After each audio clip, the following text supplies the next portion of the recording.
Labas vakaras. Šiandien pas mus svečiuose visiems mums žinomas Julius Veselka, ekonomikos mokslų daktaras, Lietuvos Respublikos Seimo narys. Labas vakaras. Labas vakaras.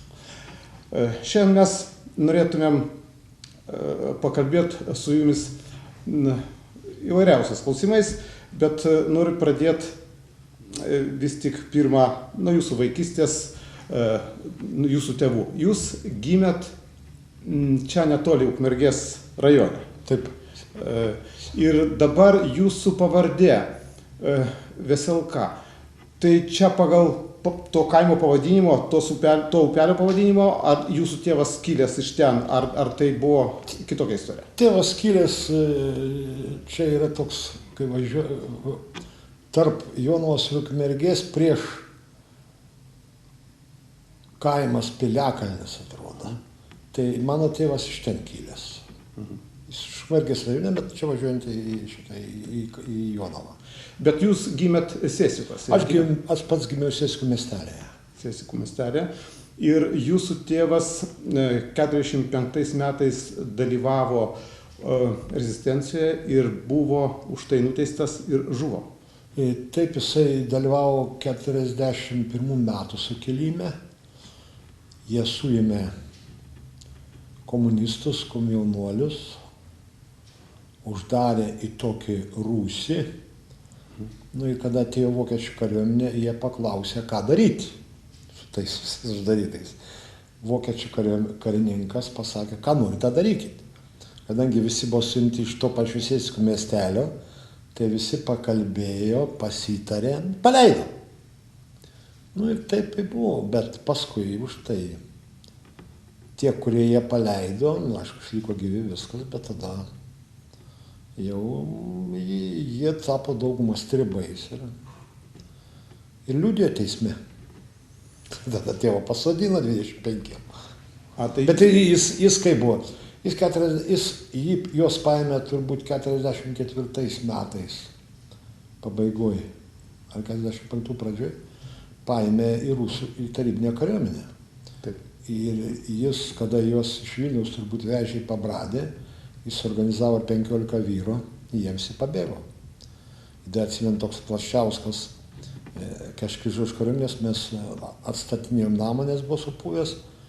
Tai jis man pasako, sako, aš irgi prašiausi, kad tavo tėvas mane paimti, bet aš, sako, buvau šlūpas. Tai jis pažiūrėjo, sako, man šlubų nereikia, nes, sako, tu būsi vargas man. Tu geriau, tai sako, ačiū Dievui, kad jis manęs nepaėmė, tai manęs gyvo nebūtų šiandien. Tai jos paskui kaip išdavė ir ta prasme, kada jos teisė, jos teismas jos buvo... Ne, matot, kaip buvo. Kada jis 44 turbūt pradėjo į mišką pabėgo iš kariuomenės ir į mišką išėjo. Tai paskui buvo 47 ar 6 amnestija. Tai jis demobilizavo. Nedemobilizavosi jisai, bet kaip reiškia. Jos 45, gal 6. Jie buvo bunkeryje, buvo jie 6. Anksti rytą apsupo bunkeryje ir NKVDistas įkišo į bunkerį galvą. Bet tai buvo apie 4 pavasarį. Ir reiškia, kada pats miegas, ir tada Godliauskas, Albinas studentas iš Kauno, reiškia, jis buvo vadas, jis grėbė automatą ir nušovė tą. Ir tai paskui išlindo per ambrazūrą, dar 2 nušovė NKVDistus, jį nušovė, jis ten susmuko ant tos ambrazūros, iš kitur buvo pabėgti. Tai mano tėvas, toks Volkinas Alfonsas, šoko ir pabėgo, o 4 nusižudė. Ir tėvas, mama pasako man, aš neatsimenu, nes tėvo neprisimenu aš irgi. Tai tėvas iššoko su kailiniais ir kada pradėjo šautis tos kailinius, numetė prieblandą ir tada galvojo, kad jį nušovė. O jis bėgo, tas Volkinas antras iššoko jau, kada granatą metė į bunkerį. Į tą visą apnešė jau, tai tėvas pasakojo mamai, sako, aš bėgu, jau kvapas nebegaliu, žiūrėk, kažkas užpakalį mane lekia, atsisku visas juodas, galvoju, tai turbūt nušovė mane. Ir velnės jau mano dūšę neša. Nugriau, žiūriu juodas. Paskui, sako, pats įkvėpė, žiūri, kad alfukus, sako, ant manęs guli. Tai vat, ir jis po to reiškia slapstėsi, Alfukas demobilizavo, amnestavosi ir Alfukas jam pranešė, kad sako, man labai lūpa, reiškia, jeigu arba tu išeik iš miško, arba aš galėsiu išduoti tada tą, kur tu slapstaisi, reiškia, ir tave suims. Jis tada irgi legalizavosi. Bet po to jis turbūt palaikė ryšius su miškiniais ir jį po to po pusmečio ir kiek teisė, 25 metus gavo ir 5 metus be teisių. Bet jie keturiese 48 metais iš Ukmergės kalėjimo pabėgo. Per Kūčias jie visi pabėgo, tai vieną kažkaip nušovė, o jie 3 pabėgo. O tada, kai pabėgo 3, po to dingo ir dingo.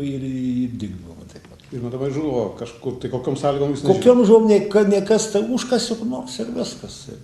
Jūs likot su mama 2 vaikai. Taip, 2 ir sūnūs. Kiek žinau, jūs paskui gyvenot įvairiuose vietovėse. Taip. Jūs išvarė iš to kaimo? Iš Sėsko miestelio išvarė ir mes taip gyvendavom, kur žmonės priima. O jūs turėjote Sėsikose namas? Ne, jis buvo kaip čia, savivaldybės, tada buvo kibiški, taip, ne savivaldybės seniūnijos, kaip jis buvo seniūnijos namas. Mes buvom iš bednioko pakankamai.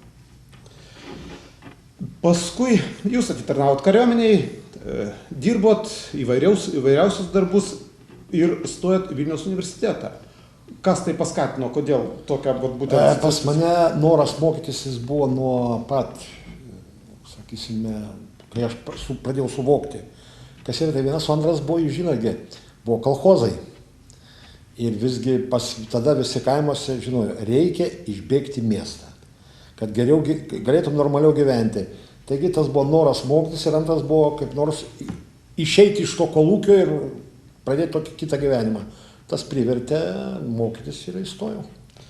Ir jūs baigėt mokslus, buvot dėstytojavot ir...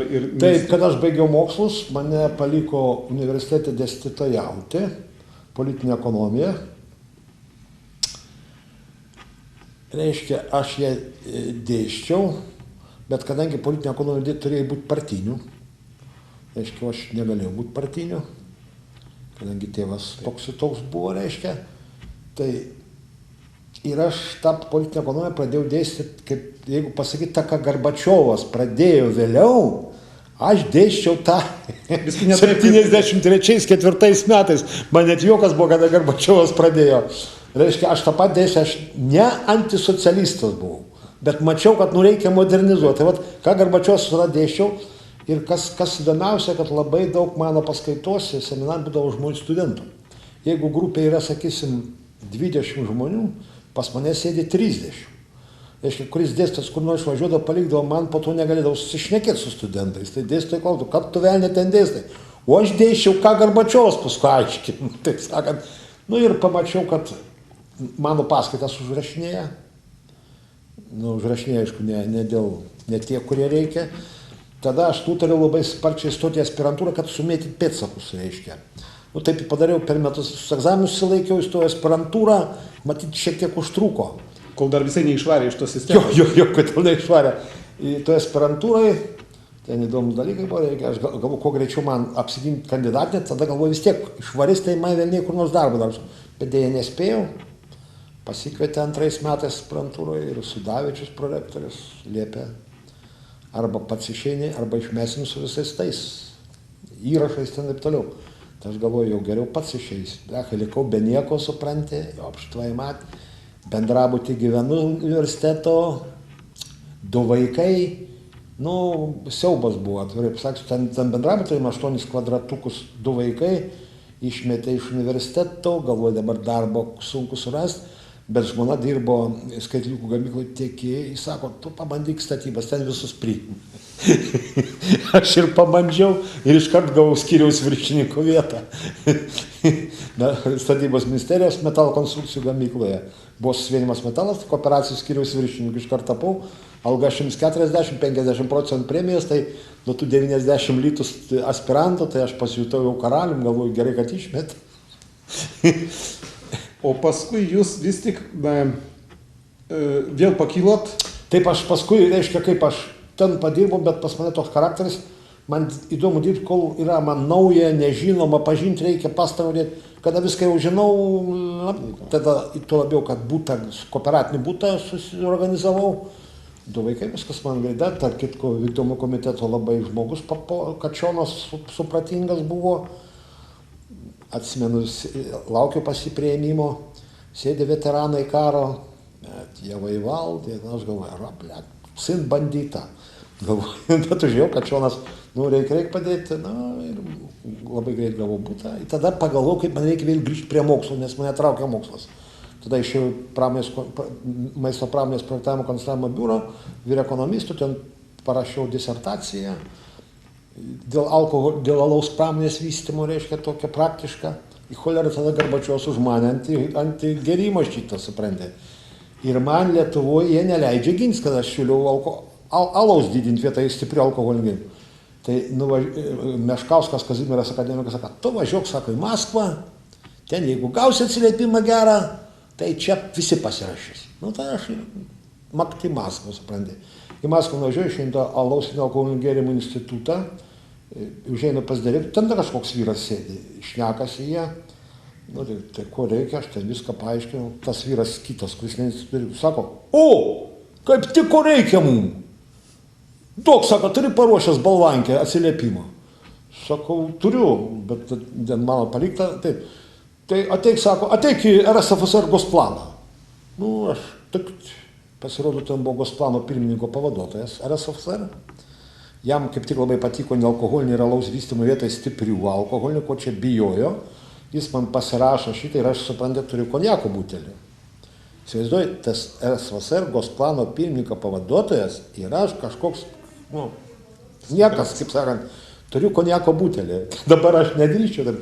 Sakau, у меня есть, yra už ką atsidėkoti jums. Ką tu turi, sakau? Sakau, konjako butelį. Duok, ką? Šmikštą įdavau paskatį, įpylė man biškį. Taip, žinai, paprastai, tada atvažiavau čianai, visi. Visi pasirašė, kai ant rusų viską vertė, aš galvoju, ką jūs čia man aiškinat? Ir aš gyvenime mačiau to, žinau. Vėliau prasidėjo perestroika vadinama ir sąjūdis. Kaip jūs papuolėte į sąjūdį? Jūs pakvietėte draugai? Į sąjūdį kaip papuoliau aš. Reiškia, institutė, aš jau tada dirbau Lietuvos plano komiteto ekonomikos institutė. Kadangi dirbau ūkio tobulinimo mechanizmai ir jau pirmas pradėjau rašyti straipsnius apie būtinumą pertvarkos, kaip reiškia, kokiais žingsniais, kur reikia padaryti pertvarką, ir čia susikūrė sąjūdis. Ir tada mane instituto sąjūdistai išrinko pirmininku. Ir aš taip tapau sąjūdžio nariu. Nors aš, taip sakant, man noras buvo veikti ir pradėti reformuoti, nes iš tikrųjų siūliau ten nuo buitinio aptarnavimo pradėti, taip toliau. Buvo ištisa, ir aš manau, kad net Maskvoje mane jau labai gerai žinojo ir manau, kad būčiau tapęs plano komiteto pirmininku Lietuvoje, jeigu būtų perestroika įvykusių, ne šitas. Nes jau aš žinau, nes mano buvo visa, dabar Garbačiovas šneka.